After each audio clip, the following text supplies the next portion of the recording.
Hello and welcome to Eco-Terrorism. I'm Zeinab Bailoun. We discussed water scarcity last week and its possible effects. So what now are the possible solutions? What can we do to conserve water? Here with us today to discuss the issue is Ms. Fatima Nasreddine, and she's an environmental activist. Thanks for joining us today. Thank you very much. So to start with, before we start a discussion, let's take a look at this first report. Even though the Earth contains an abundance of water, only a small percentage is fresh water. An even smaller amount of this fresh water is accessible and usable by the people and animals that need it. As the human population grows, the amount of fresh water available per person shrinks. The relatively small amount of available fresh water demonstrates how critical it is for everyone to help maintain clean, healthy lakes and streams. The Earth's supply of water remains the same.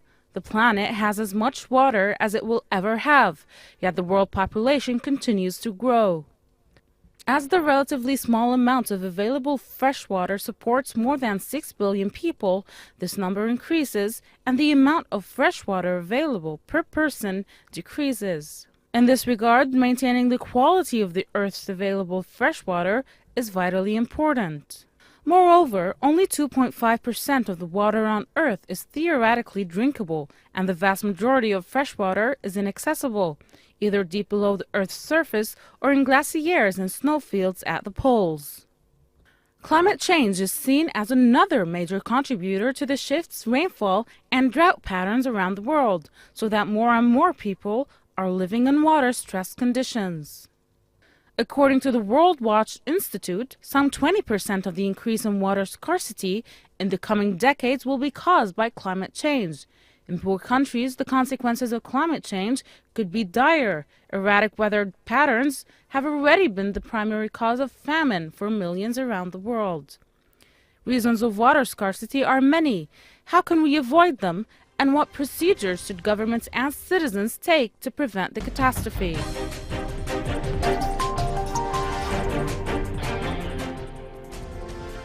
So, Ms. Nasreddine, to start with, before we start with the points that we have for today, can you recap by telling us what exactly is the extent to which water scarcity extends and how bad is it today? Okay, so to begin with, water as a resource is very finite and it's not a renewable resource.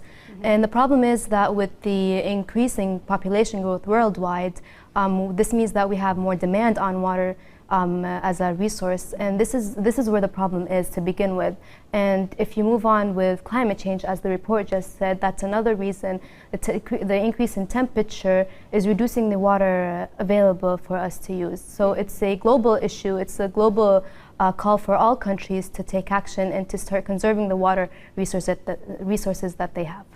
So to start, since we're talking today about solutions for water scarcity, there is the main solution that everyone talks about, which is education. True. In a sense, it's kind of a preventative solution. That's right. And it's something that we all consider to be necessary for, across societies, across the globe. What exactly can you comment on this issue of education? How do you think we can start to implement education to prevent further water scarcity? Okay, let me just begin by introducing the term sustainable development. And sustainable development is when you use the resources of today, however, without compromising the need of the future generation. And this is like the main pillar and the main theory behind any resources that we use. And the three pillars that this theory depends on is the environment, the economy, and society. And this is where education comes in. Education is the foundation for any problem because the solution lies within the hands of the consumer, in the hands of the people. If people and community members aren't aware of how critical and how threatening the situation in Lebanon, let's say, has become, then the problem will not be resolved. So it's when I teach my child as a mom, let's say, or as a farmer, I change my behavior and I change my lifestyle. That's the only time when the problem will start to be resolved. So let's say we are all aware of the issue and we start to know how bad water scarcity is. What happens then? How can this move us forward and move us closer towards a good solution? So first of all, we all know that there are different tools to educate. I could either use media, talk shows, I could depend on written articles, such as, for example, the Ministry of Environment here in Lebanon has published a lot of articles related to environmental issues, such as the forest fires that happened a couple of years back. So once my community is aware of what's going on, then I need my community members and local and the government to start communicating their needs and their priorities, and start to implement management systems of how to manage my resources in Lebanon. So the second point I want to talk about today is the issue of innovation, or inventing new water conservation technologies. So we have aquifers drying up, we have different water resources that we're not really taking care of. That's right. You know, different, you know, there is water, but we're not necessarily using it the way that we can. And even the technologies aren't necessarily enough for, you know, the different areas, or maybe they're not cost effective. So how can we move towards a place where we can invent or innovate new technologies that can help us, not just in Lebanon, but around the world as well? So as you said, Lebanon is blessed with the water that it has. It has an abundant amount of water because of its geology and the limestone that allows water to be absorbed. However, the problem is with technology. Technology is very expensive, as we all know. We need a lot of human resources, a lot of money and time to implement them. And because we're a developed and limited country, we cannot afford such expensive technologies. This is why I believe one of the main approaches is to begin with what you have. So instead of bringing in new technologies from developed countries, why not start with what you have? So for example, there's a village in south of Lebanon, Marwaniya, and they used to have a water reservoir. However, over time, and because of the war and urbanization, they abandoned this reservoir and they turned it into a dump. And then what they did now is that they cleaned up the dump and reused it, and they rehabilitated it, and that was the only feasible and easy way out of what they were in. So I think it's important to start with what you have instead of starting from scratch. Have you seen any positive examples in Lebanon, or do you think that mostly it's just been negative examples? No, there are positive. On politics and focus on politics is included in everything, but yes, there are. Once you need water, there's nothing you can do. You can't depend on politics to solve everything. So have there been innovative solutions? There are. UNDP does a lot of. They're simple, they're feasible, and they're practical. If you're talking about large technologies, that would be a bit rare, a bit odd here in Lebanon, but there are simple technologies that are being implemented, especially in rural areas. Do you think there are certain large technologies that you would recommend eventually, like say the government finds enough money for that, which would be if the government finds enough money, yeah, we can desalinate our seawater, like our seawater. And use that. We can recycle wastewater, and that's like a total another issue that we face here in Lebanon, is that our wastewater is not treated properly. So we can make use of that. So this brings us to the third point that I wanted to talk about, which is recycling wastewater. World Water Day panelists recently urged a new mindset for wastewater treatment, and some countries like Singapore, for example, are trying to recycle to cut water imports and become more self-sufficient. So the rich East Asian Republic is a leader in developing advanced technology, and this cleanses wastewater for other uses, including drinking. So do you see a model like this coming to a place like Lebanon, or coming to the Middle East at all?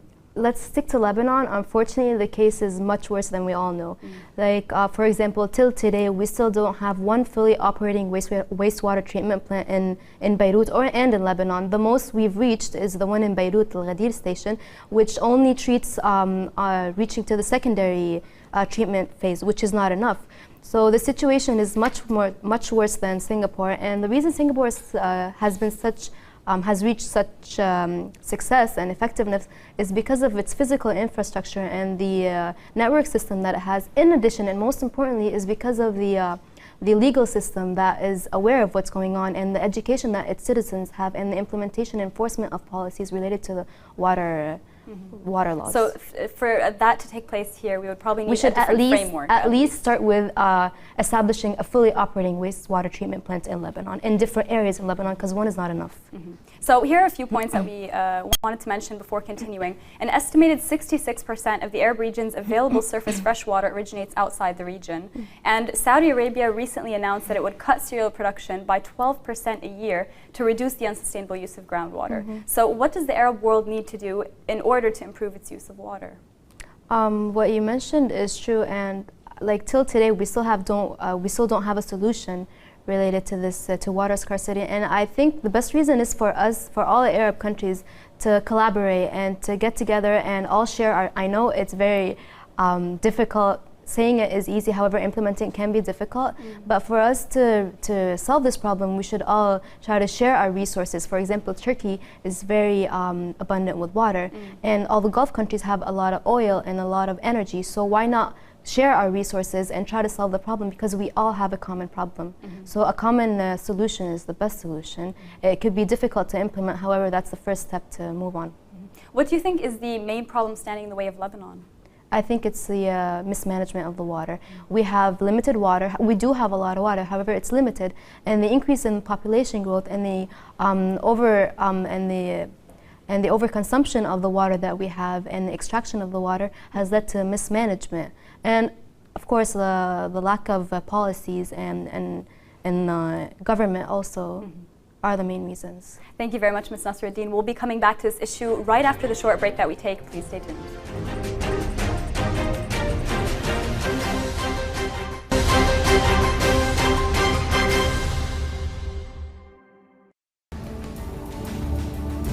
The crisis of capitalism, the European impasse, the energy shortages, the emerging power of Asia, the economic power of the Arab world, the economic debate, informative, revealing, and progressive. It discusses the economic event of the world. Economic debate, where the numbers reveal the truth.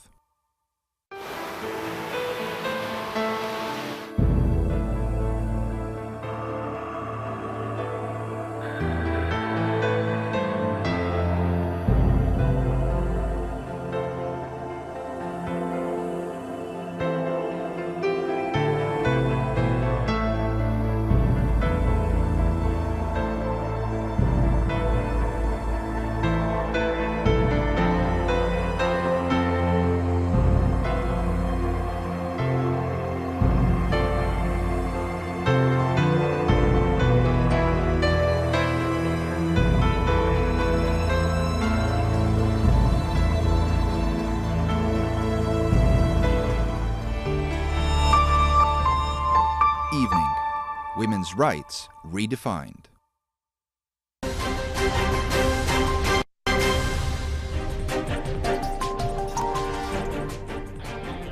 Welcome back. So going back to our guest in the studio, Ms. Nasreddine, we were talking previously before the break about the Arab world and possible collaboration and perhaps specific problems that we might be facing. Where do you think we'll be going in the future?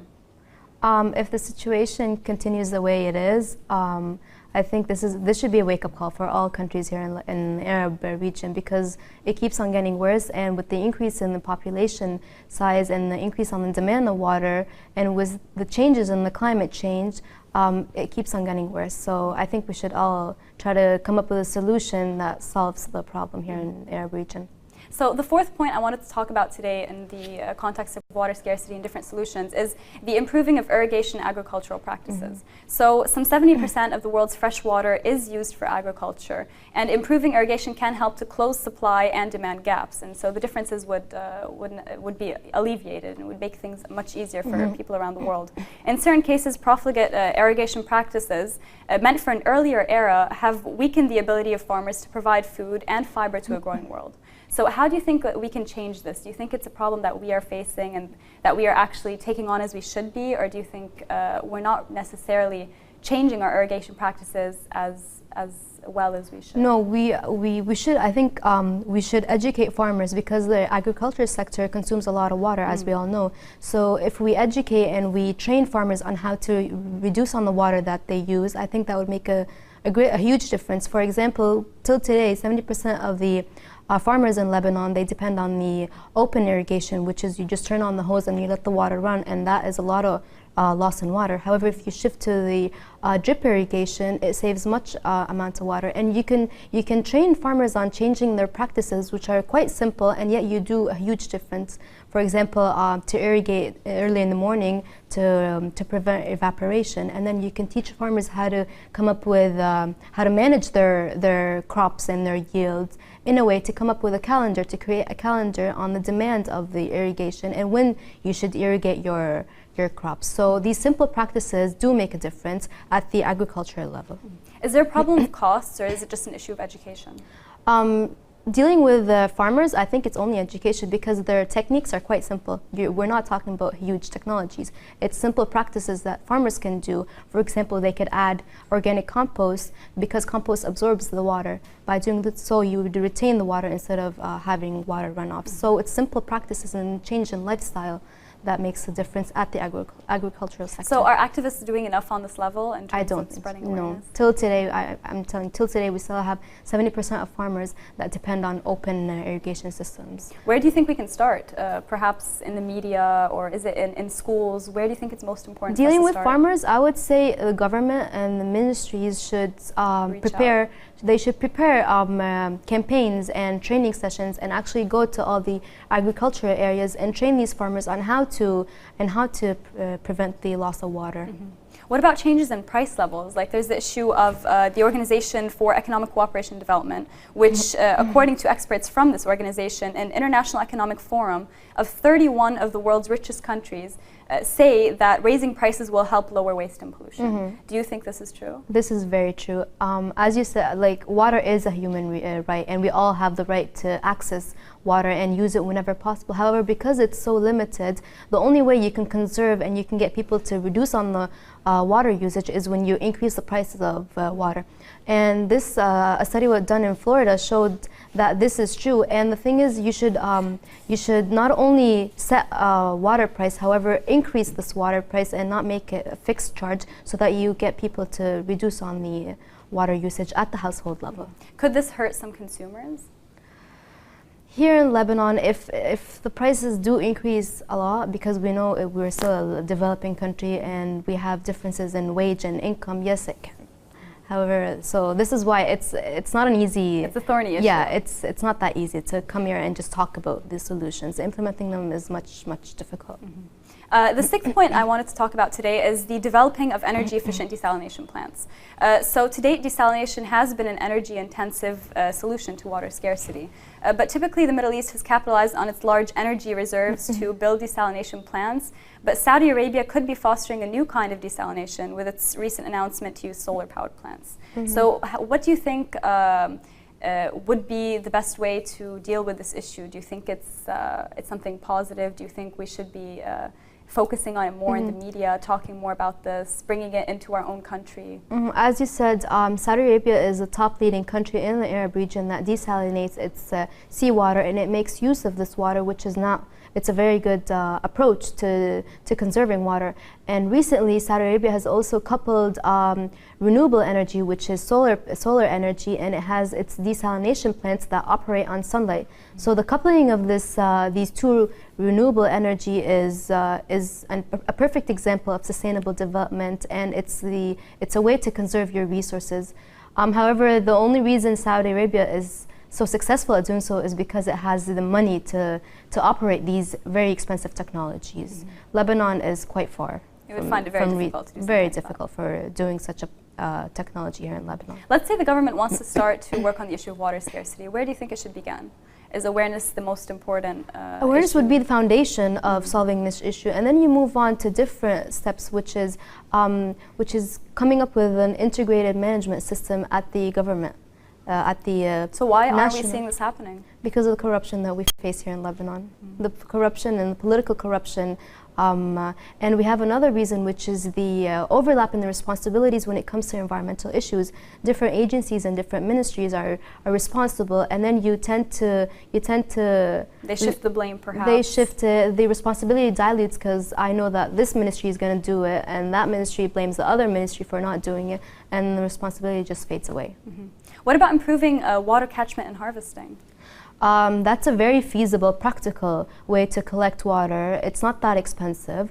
And the Blue Gold initiative, which is a 5-year plan to enhance the water sector in Lebanon, has set an objective to make sure that all new buildings in the coming 5 years have installed this catchment technology, because it's a secondary source of water for households in residential units. So 2 more points before we continue. Nearly 450 agreements on international waters were signed between 1820 and 2007. And over 90 international water agreements were drawn up to help manage shared water basins on the African continent. So why are we still not progressing as quickly as we should be? I mean, we have these different agreements between different countries, and supposedly they're supposed to be working on improving their actions with regard to this issue. Is there a problem with the way that we're conducting these water agreements, or is it a lack of coordination? What is the problem? It could be a lack of coordination. However, I believe the thing is, we can't come and compare the agendas of developing countries such as Lebanon to that of the States, which is a developed country, because the States has reached its economic pillar. However, it's improving its environmental. Comparing here in Lebanon, we're still lacking on both the environmental and the economic pillar. So it's the differences in the agendas that makes it such a problem, in addition to the lack of the human resources that we have here in Lebanon, the financial and the technical aspect, and most importantly, the authority and legislation and how to enforce these policies, which we unfortunately lack in Lebanon. So another point that I wanted to talk about is that of community-based governance and partnerships. So community organizations elevate the experiences of those whose voices merit more influence. And for instance, indigenous groups met at the Alternative Climate Change Conference in Bolivia. And this gathering was meant to foster international partnerships among underrepresented groups. So ensuring more effective governance at the grassroots level gives communities stature and can help them develop and grow on a different level, and can lead to effective policy changes on a national scale. Do you think that this is happening in Lebanon in any way, or is it not very present? The participatory approach, and when you engage your community members within a project that you're trying to implement, is happening here in Lebanon, in rural areas, in underprivileged areas such as in Akkar or in South Lebanon. However, we should try to enhance and to improve this approach. However, because this is the only way you can actually succeed in implementing any type of project, whether it was environmental or any other type of project. And this has been proven through all the projects that are implemented in Africa and in developing countries. So it's a good approach. So the issue of developing better policies and, that's where the problem lies. Exactly, that's the main problem that we've been talking about the whole time. So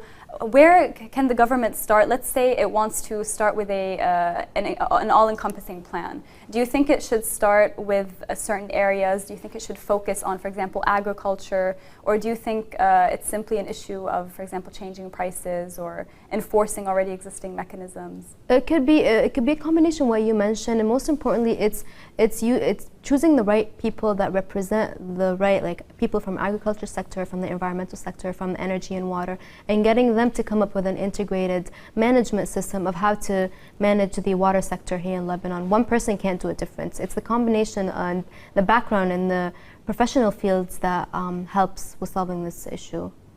When you're coming up with a legislation system. So thank you very much for joining us today. That's it for today.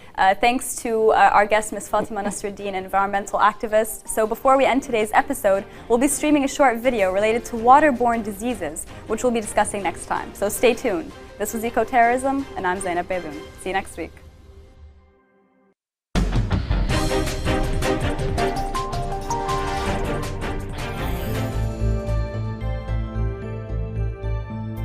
When you look at our planet, what do you see? Clouds, continents, and water. Lots of water. Nearly 2/3 of the Earth is covered in water. Scientists suggest the figure is somewhere around 326 million trillion gallons. That's a lot of water. So why is water considered such a scarce commodity? 97.5% of all the water that makes up this blue planet is salt water. Of the remaining 2.5%, most is locked up in glaciers, permanent snow cover, and as soil moisture. In the end, less than 1% of the world's fresh water is readily accessible for direct human uses and is found in our lakes, rivers, reservoirs, and in underground sources shallow enough to be tapped at affordable cost. More than 3.5 million people will die this year from water-related disease. 84% of these deaths will be children under the age of 14. To quote a recent report from UN Water and the United Nations Secretary General's Advisory Board on Water and Sanitation, water-wise, the world is in a state of crisis. more people die and suffer from the lack of access to safe drinking water and to basic sanitation than from war. There are 884 million people in the world, almost all of them in developing regions, who still do not obtain their drinking water from improved sources. Although most of these deaths today occur in developing countries, a little more than 100 years ago, cities such as New York, London, and Paris were centers of infectious disease due to waterborne diseases. Child death rates were as high then as they are now in sub-Saharan Africa.